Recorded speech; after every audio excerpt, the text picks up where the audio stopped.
The Honorable Emily Jesus is recognized to make her interpellation. You have 3 minutes. Maraming salamat, Mr. Speaker, para sa susunod na tinig ng kababaihan. Para po sa kababaihan, naghahangad talaga kami ng kapayapaang nakabase sa katarungan. At para sa representasyong ito, naninindigan po ako na ang deklarasyon ng extension ng martial law ay lalong nagpapakita ng kahinaan ng kasalukuyang liderato ng ating pamahalaan. Bakit nangangailangan pa siya ng hakbang na gagamit ng tool of repression, warning, at ang nakakabahala rito, no fixed judgment, at no fixed judgment, personal judgment, na baka duduluhan ito ng isang pamuno na katulad ng naging karanasan na ng mamamayang Pilipino ay pamumuno sa ilalim ng isang diktadurya. Bakit hindi ma-address ng pamahalang ito ang patuloy na recruitment ng iba't ibang grupo ng mamamayan na naghahangad ng pagbabago na gumagamit ng iba't ibang pamamaraan?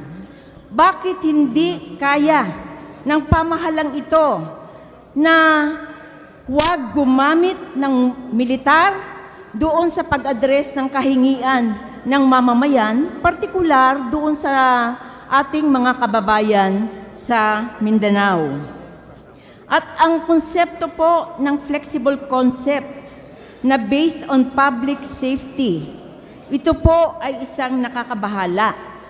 Halimbawa po, dito sa aming napag-alaman na mayroong mga proyekto na papasok sa Kamindanawan.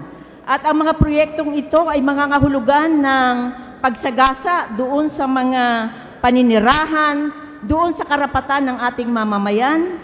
Ano po ba? Ito po bang paglaban o yung mga mamamayan na magsasalita na sila ay hihingi ng paghinto doon sa mga proyektong ito dahil maapektuhan ng kanilang Maybe kabuhayan, unlike ng here in kanilang Luzon, kinabukasan. Manila, and other... Mr. Speaker, I just would like to know, ito po ba itatawagin ninyong rebellion kapag ang mamamayang ito ay nag-organisa at sasabihin nila na ayaw namin ng proyektong ito dahil kami ay madidislocate, kami ay mawawalan ng kabuhayan, ang aming mga anak ay hindi na makakapag-aral? Ito po ba itatawagin ninyong rebellion? Dahil flexible at nandoon sa paninindigan lamang ng isang tao. May I know the answer of the resource persons on this? Mr. President, Mr. Speaker, hindi po. Yung pong mga mamamayan na gumagawa ng gano'n, hindi po rebellion ang tawag namin doon. Ang hinahanap po namin mga rebelde dyan ay yung mga lumalaban lang sa gobyerno. Yung mga mga hawak ng mga armas, umaatake ng mga tropa natin, pulis at saka kasundaluhan. Yun po, wala kaming ginagawang mga kaharahasan doon sa mga mamamayan. Yun po nakakabahala, Mr. Speaker, Mr. Senate President, kasi ang problema po, napatunayan naman na kapag kahit po doon sa sulat, binanggit na isang batayan ay yung paggugrupo-grupo ng mamamayan na nagsasalita para sabihin yung kanilang mga kahingian. Nakaandun po yan sa sulat. At your time is up. I just would like to register, kung kayo po ay may intelligence, bakit hindi ang gawin yung prevention? Ay yung sinasabi nyo na alam nyo precise nasaan dumadating, bakit hindi kagad arestuhin? Hindi pa ba sasapat yung intelligence? Kaya ang nakakabahala dito, baka yung mga gagawin ng mamamayan ay dahil ang martial law nga ay tool of repression, this will really entail human rights Mr. violations. President, Mr. Speaker, with the indulgence of the lady, just a gracious reminder that her 3 minutes has expired. The floor leader is constrained to move for the next Mula po sa tinig ng interpellator. kababaihan, naninindigan kami na hindi Majority sagot Leader, ang extension you ng can, martial law. Mr. proceed Speaker, with Mr. your, Speaker, Mr. next President, speaker. I move that we next recognize the distinguished gentleman from the 1st District of Lanao del Sur, the Honorable Ansaruddin Adyong. The Honorable Adjong He is recognized to make his interpellation. Mr. Sen. You have 3 minutes.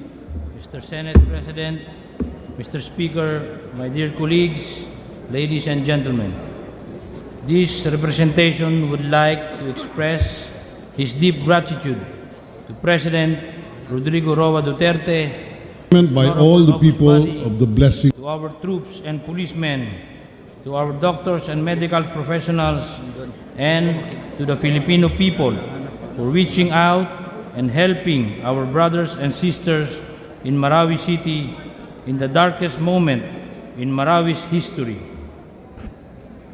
The Honorable Senate President, the Honorable Speaker, now that the hostilities have ended, the threat of local terrorist groups is still present. We should not be relaxed in our efforts against possible recruitment of new members. The war has resulted in the loss of many innocent lives and the destruction of homes, public structures, and institutions. There is a need, therefore, to stop violent extremism, secure the rehabilitation efforts, and ensure public safety. Mr. Senate President and Mr. Speaker, the end of the Marawi siege entails a long process of healing, reconciliation, and rehabilitation. The reconstruction of Marawi is not just building homes and structures, but also eradicating extremism, restoring broken relationships, and promoting peace and justice.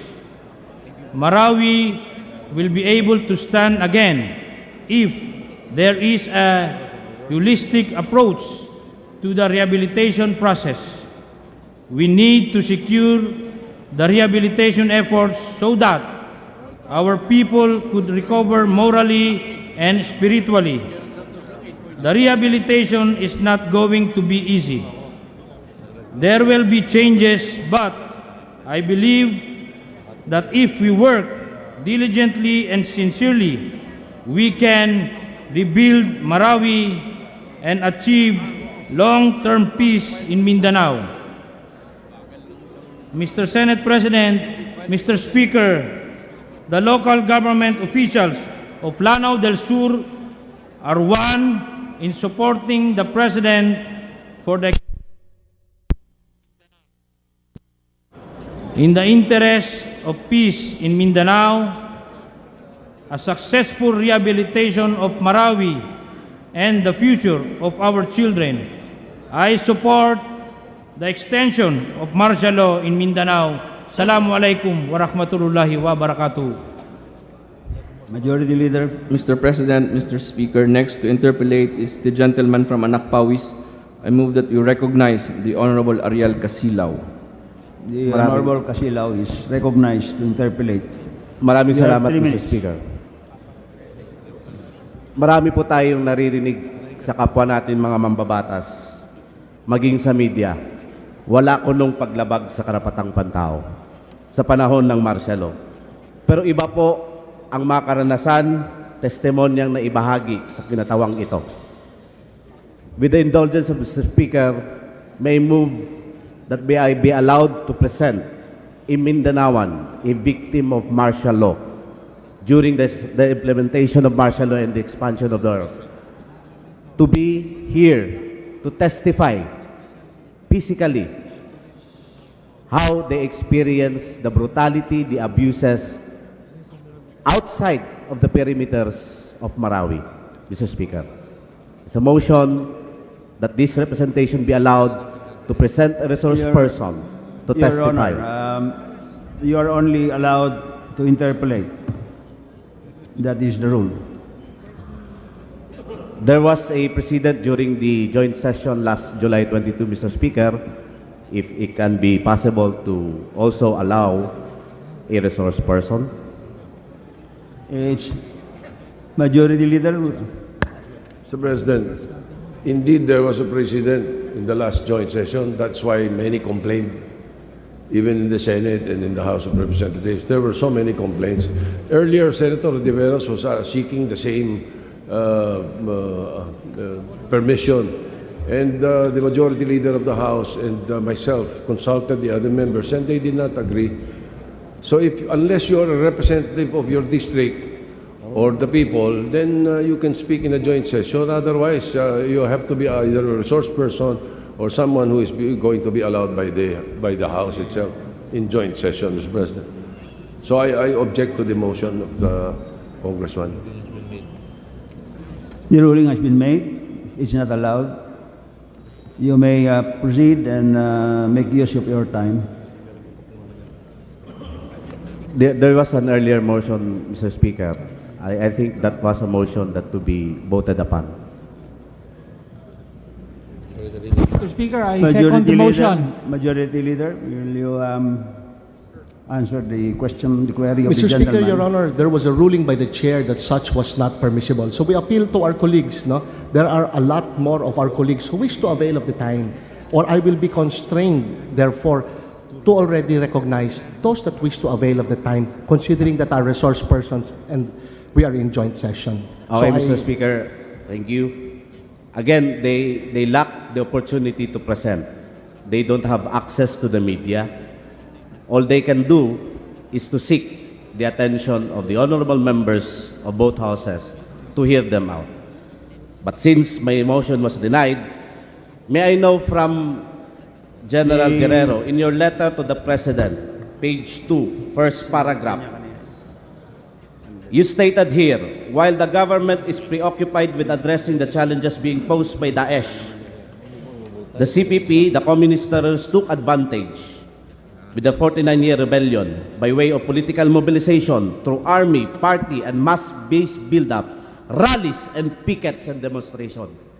May I know if you confirm that these activities such as picket, rallies, it's an act of rebellion? General Guerrero. It was not specifically stated that it was an act of rebellion. Yes, but you stated here that form parts of the activities of the communist terrorists. Now, Mr. Speaker, may I ask, during the briefing yesterday, the NICA spokesperson stated that part of the request of the President in number 5, which includes a new item, the communist terrorists, including CPP, NP, NDF, and legal fronts. May I ask the martial law administrator, how do you define legal fronts?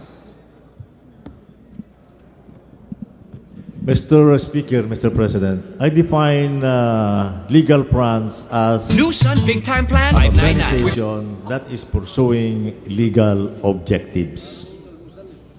It's very vague, Mr. Martial Administrator. How do we distinguish that definition between political dissent, redress of grievances against the government? Political dissent per se is not bad, Mr. Speaker, Mr. President. But political dissent in support of an illegal organization like the CPP in PA makes them illegal as well. Although I cannot accept that definition and your explanation, Mr. Speaker, again, this representation for the last almost a year during the implementation of martial law, I have received 56 documented political killings of peasants, active members of Kilusang Magbubukid ng Pilipinas in Mindanao, being accused of legal fronts of the NPA. If this will continue with your justification, you are opening the floodgates of human rights violation. Thank you po. Majority Leader. Mr. Speaker, with the expiration of 3 minutes, we move that we recognize the next interpellator, the distinguished gentleman from the 2nd District of Cagayan de Oro, the Honorable Maximo Rodriguez. The Honorable Rodriguez is recognized to make his interpellation. You have 3 minutes. Thank you. Mr. Speaker, Senate President, may I direct my interpellation to the Armed Forces of the Philippines, the Philippine National Police. Firstly, it seems that the application for extension of martial law shows a sign of weakness to armed forces. Why?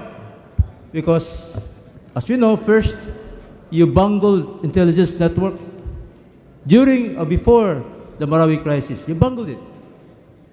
There was a war which had been prevented, and the war was very costly. Secondly, we have 6 months. You had 6 months. Yet, you focused on the war. We won. But the frame for a lasting peace should have been embedded in those places in Mindanao where you were present. You poured in so many battalions in Mindanao, and yet you were not prepared to quell potential threats to the island. And so this is a quick question. Can you promise us that in the next months to come, you would be able to subdue the potential threats that you have now presenting, and furthermore, do best in the intelligence so that to prevent any untoward war that will come up? That's my first question, Mr. Speaker. Thank you, sir. What we can do is just assure you that we will be doing our best to make sure that the lessons that we have learned out of this experience will be put into good use, and that, as you have pointed out, we will strengthen our intelligence and other capabilities for us to be able to succeed.